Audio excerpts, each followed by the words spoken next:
Hello everyone. This is just a real quick, simple video on how to build a fire. I'm not going to go into 20 million different ways.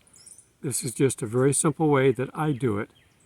If you want to know how to do a primitive fire with a friction system, go watch Dual Survival or go to the site for David Canterbury. I forget his website. I'll try to look it up and put it in the text. But he shows you all the primitive things and how you can do things.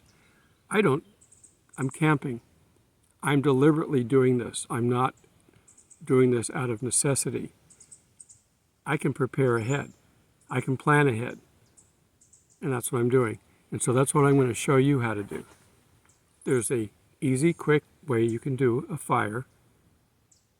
And we're going to do a wood fire. If you want to do a briquette fire like you would on a barbecue, you can do that too.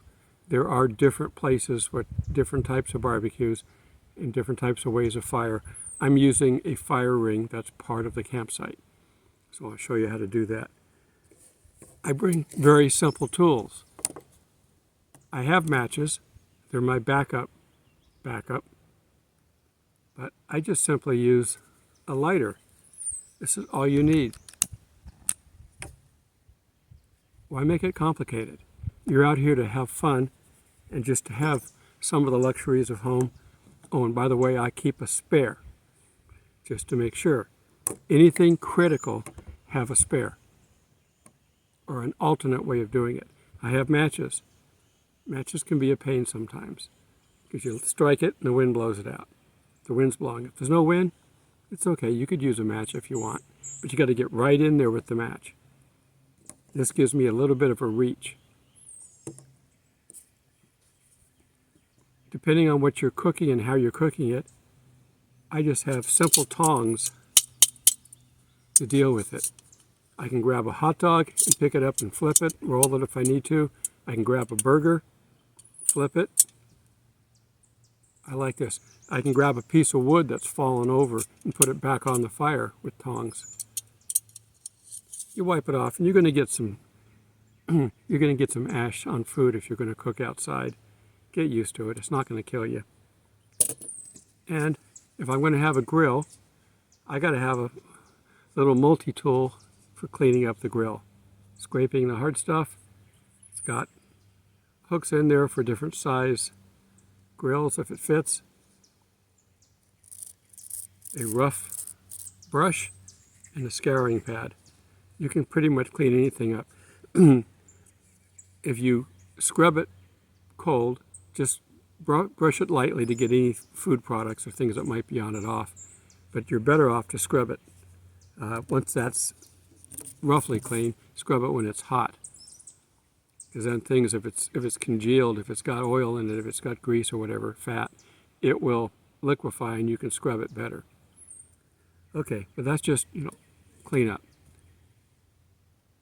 If you prepare ahead, it's easy. Okay? You're going to start a fire. Do you put big monster logs on there and just hold a match to them? Try it. If you've got nothing else better to do than sit there for 4 hours and hope it catches on fire, it won't. I've had to wait a couple of days. I've been asked to do this, and I was going to try to do it a couple of days ago, but with all this rain, everything is wet. I've still got some wet wood, but I'm going to get by. But what you got to do is you got to gather all the material you need up front. Don't put a couple of sticks down there and put a fire starter and light it, and then go out and start gathering wood. Your fire starter will burn up before the wood's in place. And there's different ways of stacking it. You could crochet it. You could, build a fort. You can, they can lay them on cross sections like this. The simplest is just a teepee. You just stack the wood up like this and just go around until you got it and layer it. You start off with the small wood, the sticks, the branches, and then you can eventually layer on some heavier stuff. But you got to get that center part working. Once that's going and you've got some coals at the base of it, then you can start adding on bigger wood. It's a process. Now, if you wanted to sit there and and douse it with fluid, you could do that too. When I cooked my hamburgers, I did that because the wood was wet and it wasn't going to light.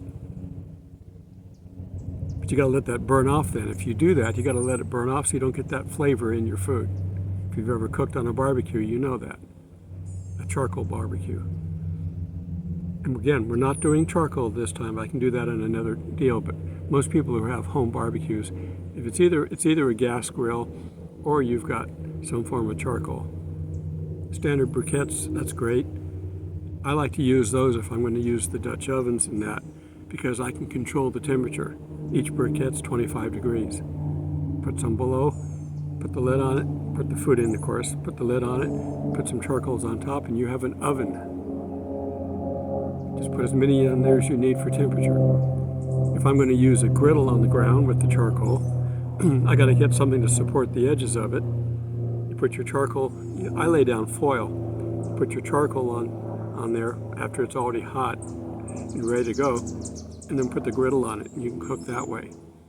But right now we're just going to simply use what I've got right now, and that's this fire ring with a built-in flip-over grill. Now they have some down in the public area that are the standard box ones where you can move the shelves up and down, and you just use charcoal in those.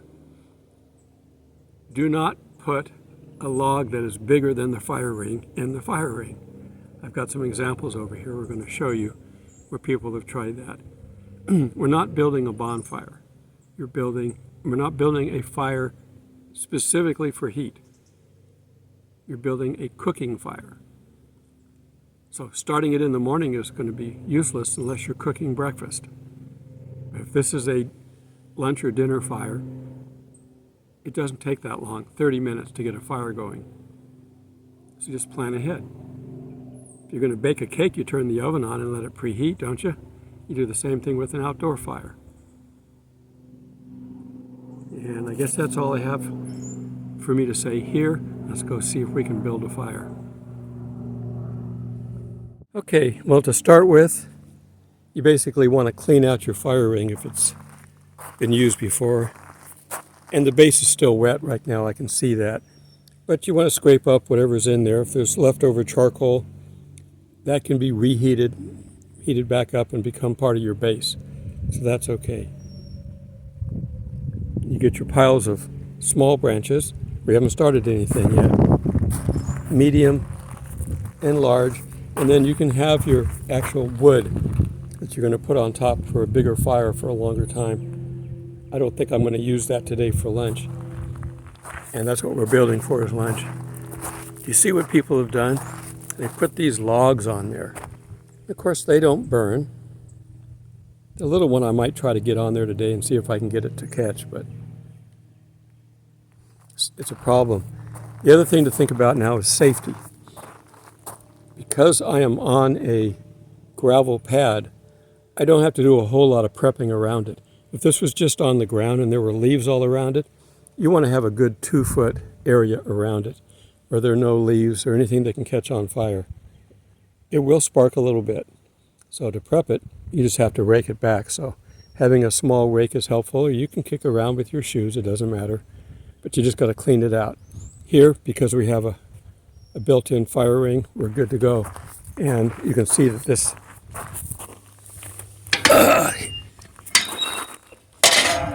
hinges over, and we've got that. Okay, well, before I get the fire started, like I said, it's good to always rough the grill out.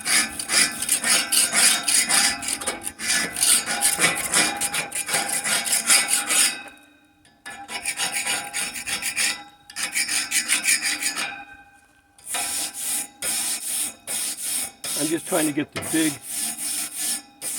chunks off. I'm taking a lot of rust off. Don't particularly want to eat that. Okay, it's just roughed out. And then when it gets hot, we'll go ahead and do that once again.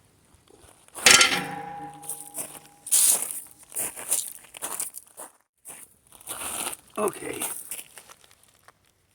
We're going to build our platform here.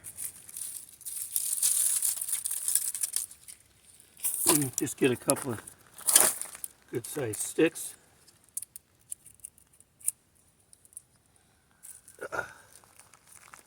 And the ground is wet, which won't help things.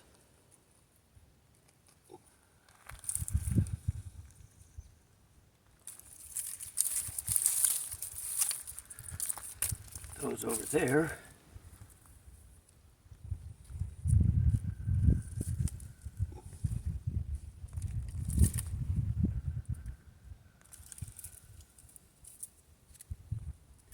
And I'm eventually going to go pick up some brush. Pine cones are really good for a quick light. They don't last very long. So you don't want to expect them to carry your fire, but they will help get it started.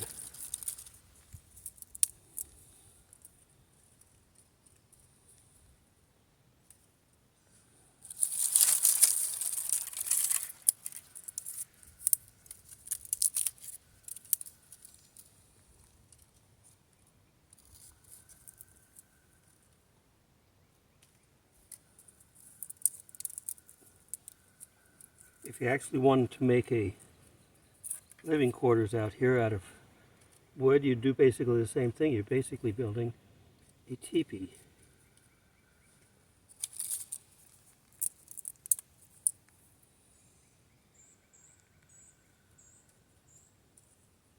One of the things you want to make sure you do is leave enough. This doesn't have to be solid. You want to leave enough to let air in. Fire needs air.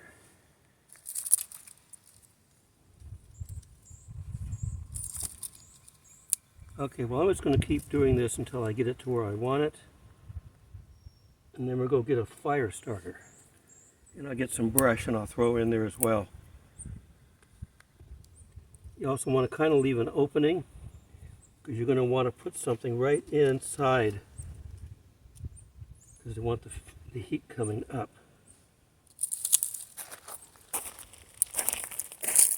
Once you've got your general teepee started, and I've added a few more pieces on it than I normally would because I'm trying to save time on the video. It's going to take a long time to do this and I didn't want to make it straight through. But it's basically ready. In the bottom of that there's some paper towels. You can use newspaper, whatever you got paper-wise that will burn. And I've got some leaves scattered on it. I'm having to take the leaves off the top because the leaves are wet underneath. It's still damp here. So I'm going to light this and get it started. And you don't want to put all your wood on. If it doesn't quite take and you need to add more wood, or it's doing really good and you want to add more, you got to add wood. You got to have it. Again, you don't want to be going out digging for it. Okay, let's see if we can get this started.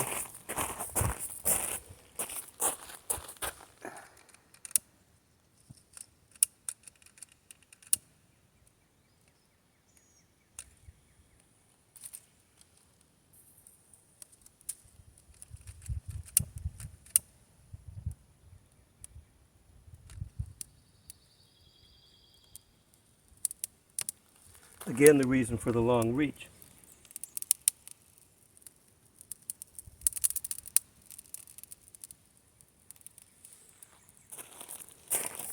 And you just sort of let it do its thing. As long as it looks like it's continuing to burn, you don't have to do anything. If it looks like it's not catching, you may have to do something.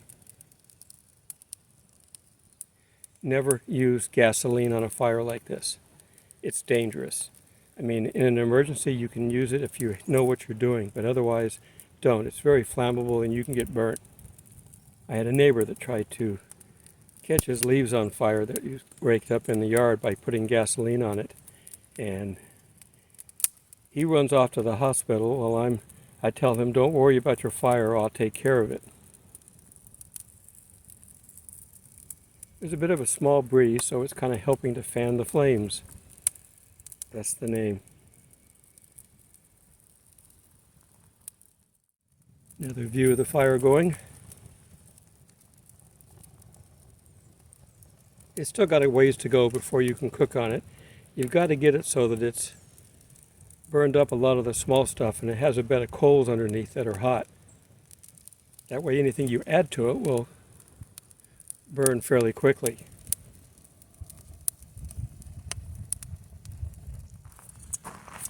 One of the things you can do is start putting longer, bigger pieces of wood on it. And again, remember I said I can use the tongs. You still want to keep the TP theory part going, because if it collapses completely, there won't get any air in there and the fire will go out.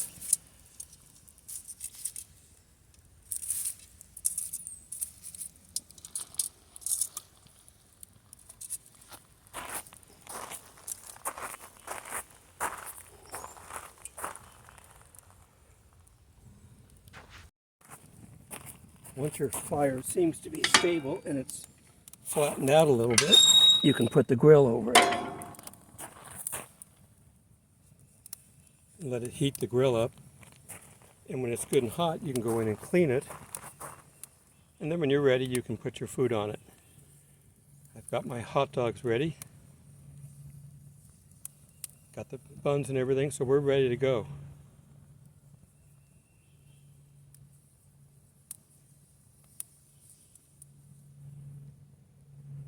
I could put more wood on it, but I don't need to. Again, you don't need to make a bonfire here. This is a cooking fire. If it's too big, it will burn the food. You want to cook it. You want the heat to rise off the coals that are down in the base. All right, it's got a good heat coming off of that now. Let me go ahead and brush these off.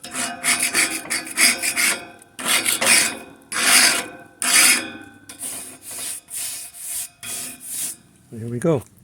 Let me go get the hot dogs and we can get lunch started. Time for the hot dogs.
I can smell them, they're doing good. Just about ready.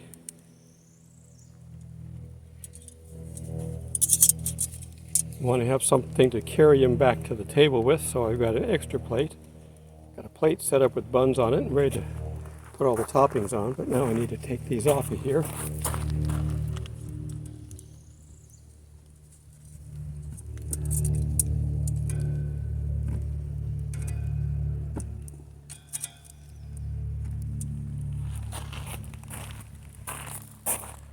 Okay, I'm back at the table. One bun, one hot dog. Repeat, rinse and repeat. Ketchup.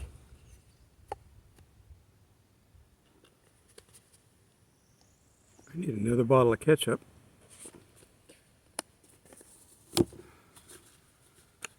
Relish. This is sweet relish. I mix it up sometimes. I will get the normal dill, but I need more of that too. Some of you like the yellow mustard. I like the Dijon.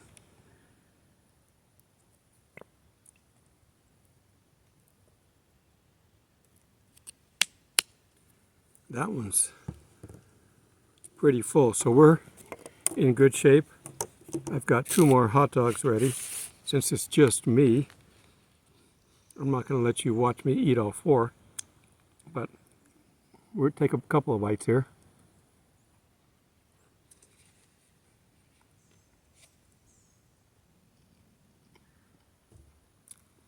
That's all there is to it. The fire's still going. If I don't add anything more to it, it'll just burn off as long as I'm here. And it's safe to just leave it with me over here. If I'm going to leave the camp, I need to go get a bottle of water. I've got jugs of clean water for drinking, but you can go fill up from the taps that are around here on another jug with this brown water. It's well water, but it's still dirty. I can use it for doing dishes and for putting fires out. And you want to douse it. And then you want to get a stick and stir it around to make sure you're getting all the way through to the bottom of the embers till you're mixing dirt into the mix. And then you want to watch it and make sure it doesn't relight. But if you put enough water in there, you're okay. If there's standing water over the coals that you've stirred up, you're okay, especially because it's a fire ring. Safety. And if you do it all right at the same time, never rush, then you're fine. And if I have any dishes, I'll do them after I'm done eating.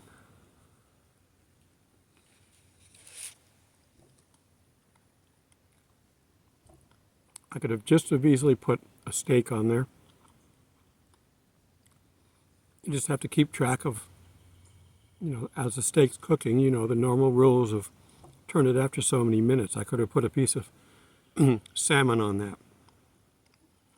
Same thing. If you really want to do something with vegetables, you can put corn in the husk on the fire and let it sit there for 15 minutes or so. Maybe you got to rotate a little bit. Every 15 minutes rotated. It takes about 35-40 minutes if it's not directly in the flame. But you can take it apart, peel it off, and see how it's cooking. Depends on the size of the fire. There's so many variables. You just got to get used to it and do it.